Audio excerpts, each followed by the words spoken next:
नमस्कार, मी प्रणिता बोरसे. आपण पाहत आहात TV9 मराठी. बुलेटिनच्या सुरुवातीला एक महत्त्वाची बातमी. पंतप्रधान मोदींच्या आज नांदेड आणि परभणीत जाहीर सभा होणार आहे. प्रताप पाटील चिखलीकर आणि जानकरांच्या प्रचारासाठी मोदींची ही सभा होईल. थोड्याच वेळात नांदेडमधील सभेला सुरुवात होणार आहे. नांदेडच्या सभेनंतर दुपारी पंतप्रधान मोदींचं परभणीत देखील सभा होईल. सभेला फडणवीस, बावनकुळे, अशोक चव्हाण, गिरीश महाजन हे उपस्थित असतील. तर नांदेडच्या सभेनंतर दुपारी परभणीत देखील पंतप्रधान नरेंद्र मोदी यांची सभा आहे. नांदेडमध्ये प्रतापराव पाटील चिखलीकर यांच्या प्रचारासाठी मोदींकडून ही सभा घेतली जाणार. प्रताप पाटील चिखलीकर आहेत. सुरुवातीला तुम्ही मोठं शक्ती प्रदर्शन करत उमेदवारी अर्ज दाखल करा, त्यानंतर अमित शहा यांची सभा पार पडली आणि आज मोदींची सभा पार पडत आहे. हे माझ्यासारख्या कार्यकर्त्याचं भाग्य आहे की देशाचे दोन नेते जे एका मतदारसंघामध्ये कधी गेलेलं आठवत नाही, पण नांदेड मतदारसंघामध्ये माझ्यासारख्या सामान्य कुटुंबातल्या कार्यकर्त्याला आशीर्वाद देण्यासाठी दोन्ही नेते येत आहेत. हा योगायोगाने भाग्य आहे माझं. तुमच्या बाजूला काँग्रेसचा उमेदवार आहे, कसं आव्हान असणार आहे? काही आव्हान नाही आहे. काँग्रेसचा उमेदवार असलं तर चालेल.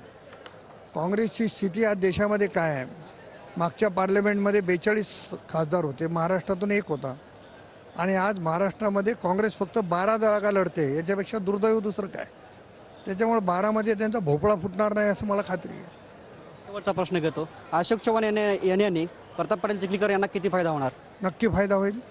राज्याचे माजी मुख्यमंत्री, एक ताकदवान नेता, त्यांच्या येण्यामुळे निश्चित फायदा होईल आणि अतिशय ते मेहनतीनं काम करतायत हे या ठिकाणी जाहीर जनतेला सांगणार आहे.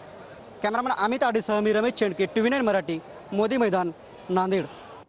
मी या देशाचे प्रधानमंत्री नरेंद्र मोदी साहेबांचं मी अभिनंदन करतो की माझं मागासलेला हा जिल्हा आहे माझा परभणी मतदारसंघ, आणि त्याच्यासाठी आज मोठी गिफ्ट मिळेल मला.